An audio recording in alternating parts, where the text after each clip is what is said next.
Je crois bien que dans un virage on vient de casser un phare jaune. On va aller vérifier ça tout de suite. Mais c'est pas ouf. Bon mais verdict, voilà, le verre du phare longue portée s'est complètement détaché. Je sais pas pourquoi. Peut-être de la chaleur, j'en sais rien, mais en tout cas, bah, il est mort quoi. Voilà le résultat.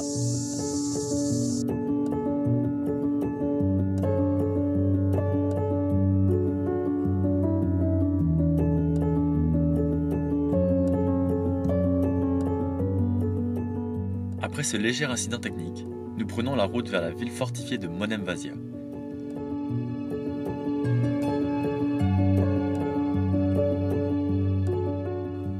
Fondée il y a plus de 1400 ans, cette cité a conservé tout son charme et il est très agréable d'y siroter une limonade fraîche.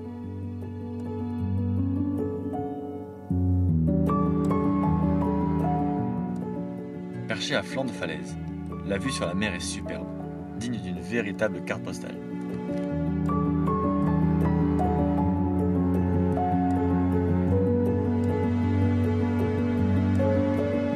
Mais pour mieux la découvrir, nous prenons le temps de déambuler dans ces ruelles pavées.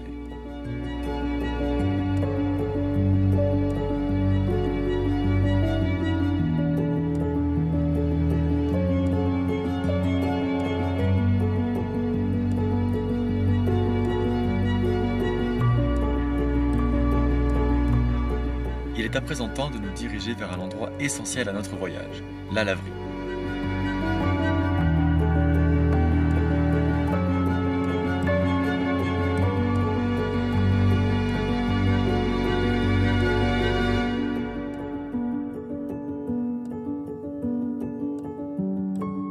En été, étendre son linge en vanne n'est pas une contrainte, car il est sec en moins d'1 heure, ce qui nous change des pays scandinaves.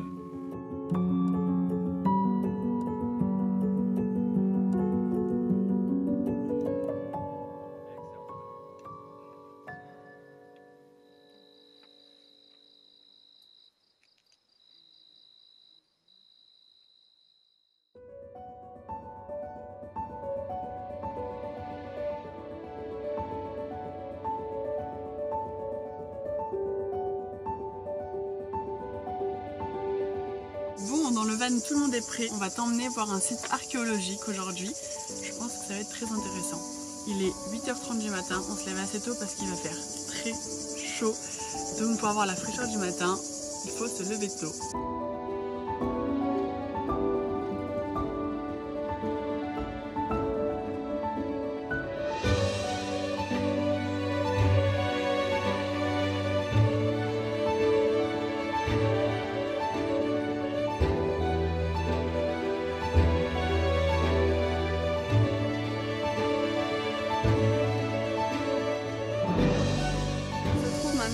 Théâtre de Epilavrov. Ce qui est intéressant dans cet amphithéâtre, c'est que quand tu es tout en haut, en fait, tu entends chuchoter tout en bas. C'est incroyable l'effet acoustique qu'il y a ici.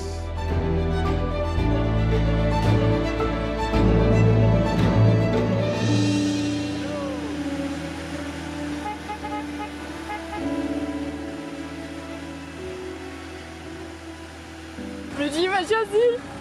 On vient de croiser Bleu-Bleu-Neta. Non mais attends, ils étaient en Albanie. Comment c'est possible? Sur la même route, c'est incroyable. Hola chicos. Muy bien.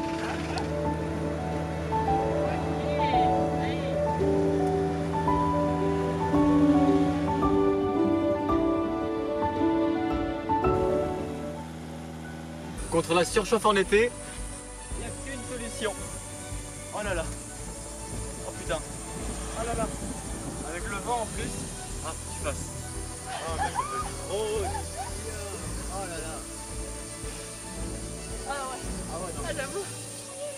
Ah, c'est du bonheur. Eh mais tu sais que j'ai presque froid. Bon là on est reparti pour un tour. Il reste encore 90 km. Ça fait beaucoup de bien de faire des pauses comme ça en été.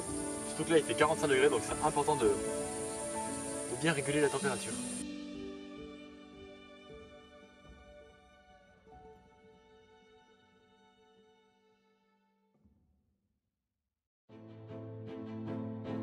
Après de longues heures de route sur la canicule grecque, nous voici à Delphes. Cette cité antique où vivait la Pythie. Son rôle était de transmettre les réponses de Dieu Apollon aux questions qui lui étaient posées. De très nombreux pèlerins parcouraient des centaines de kilomètres, dans l'unique but d'obtenir une réponse à leurs interrogations.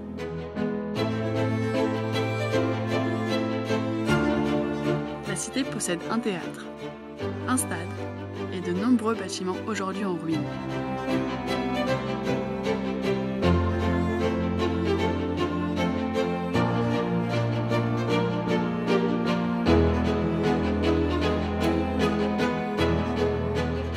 La cité a été la cible de nombreuses guerres et a connu un déclin progressif jusqu'à disparaître de la carte.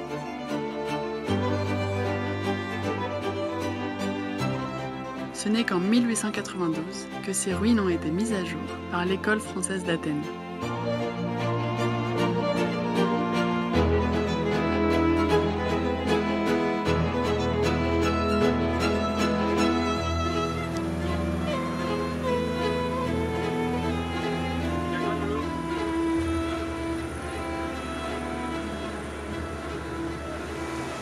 On vient d'arriver aux sources de soufre.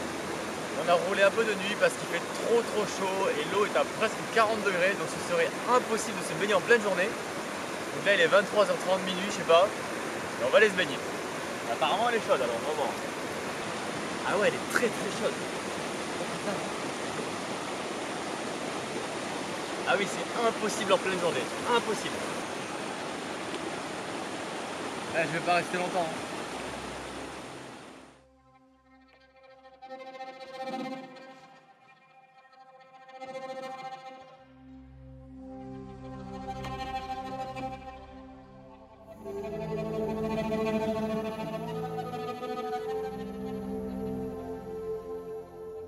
Nous profitons de la fraîcheur du matin pour nous baigner une dernière fois dans cette rivière, avant de prendre la route vers les célèbres météores.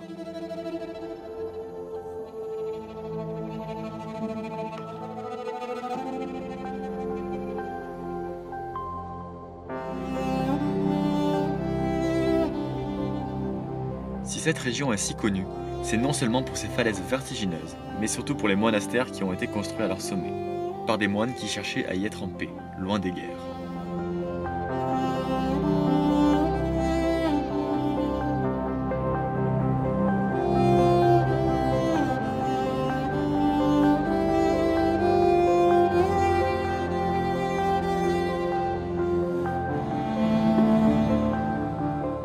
L'architecture des lieux est sublime et montre l'importance de ces édifices.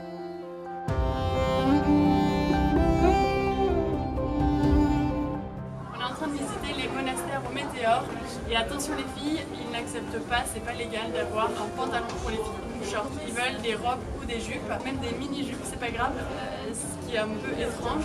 Mais moi ils m'ont pas accepté en pantalon large ni en short. Du coup heureusement qu'on a un van parce qu'on a pu aller chercher une robe, n'importe quoi. Voilà, à mettre là, et là il t'accepte et c'est bon. Sinon tu dois payer encore 3,50 € pour avoir une écharpe et après tu l'as, tu sais pas quoi en faire mais bon.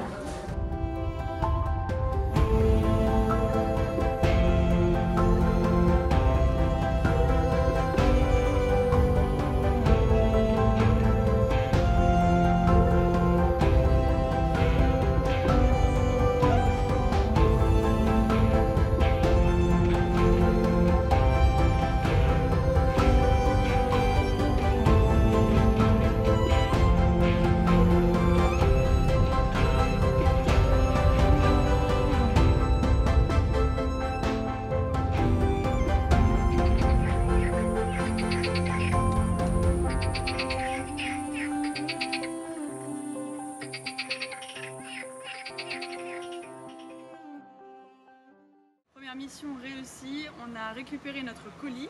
C'est un colis Forever où il y a plein de produits dont on va te parler dans les prochaines semaines qui sont plutôt pas mal. Oups. Oh le machin.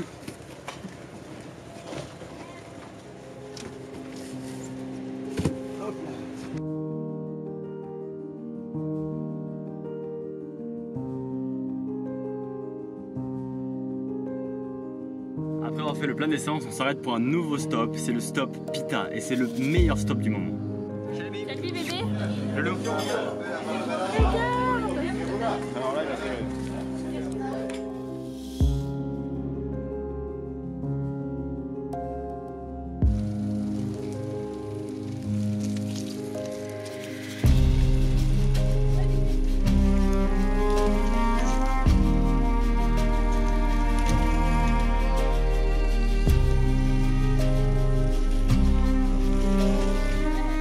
Bon ben ça y est, on est posé sur la plage. Pour l'instant on est plein, on est bien. Au moins on a une plage privée, on est tout seul. Ginette nous a encore amené à un endroit incroyable et puis on verra demain si elle peut nous en sortir.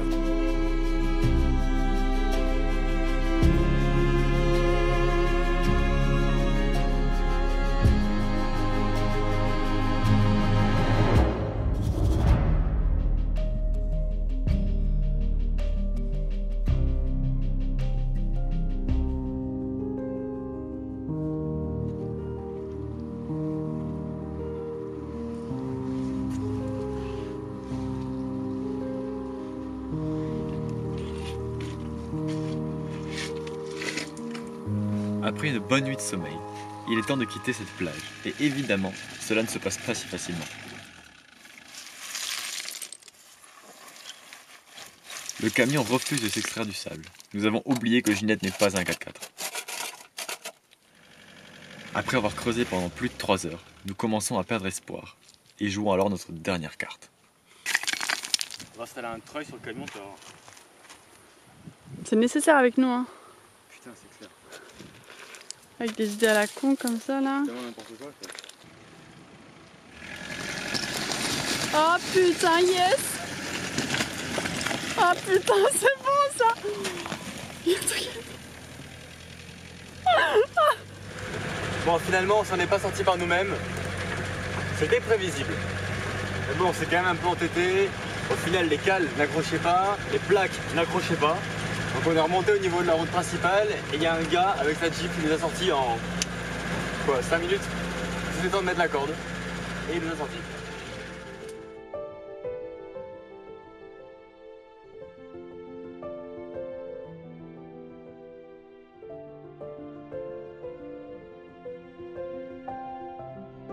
Alors que nous étions tranquillement sur une plage, nous avons eu la peur de notre vie.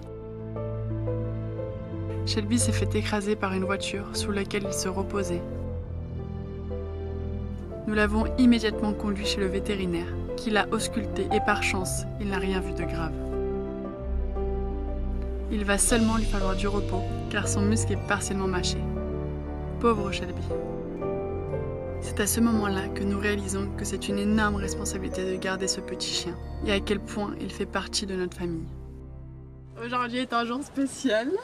On passe la frontière pour la Turquie. Mais avant ça, on va aller manger un pita, un dernier pita en Grèce. Ah bah oui, Ouais. il faut célébrer ce dernier jour par un dernier pita. Ouais, on en aura mangé, je crois, en tout, À 15, plus 16. de 20. Plus de 20 tu penses? Non, 20. Je sais pas, on les a comptés et l'année dernière, on les a pas comptés. Ah, on a plus compté. Mais et là, voilà, on était en train de se préparer à partir et on allait vous parler.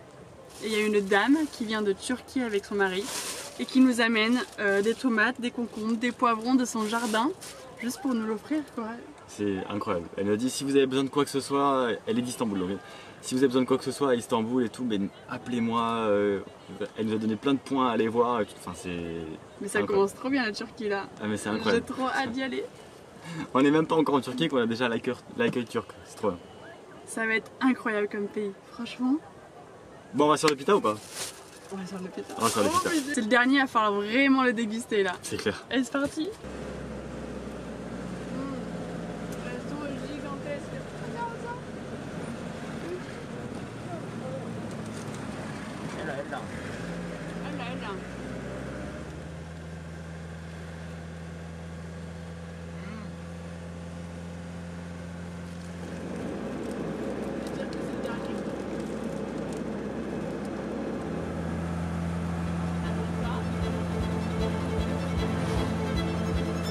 Nous quittons l'Europe et partons à la découverte de la Turquie. Alors sois au rendez-vous la semaine prochaine pour la suite de l'aventure.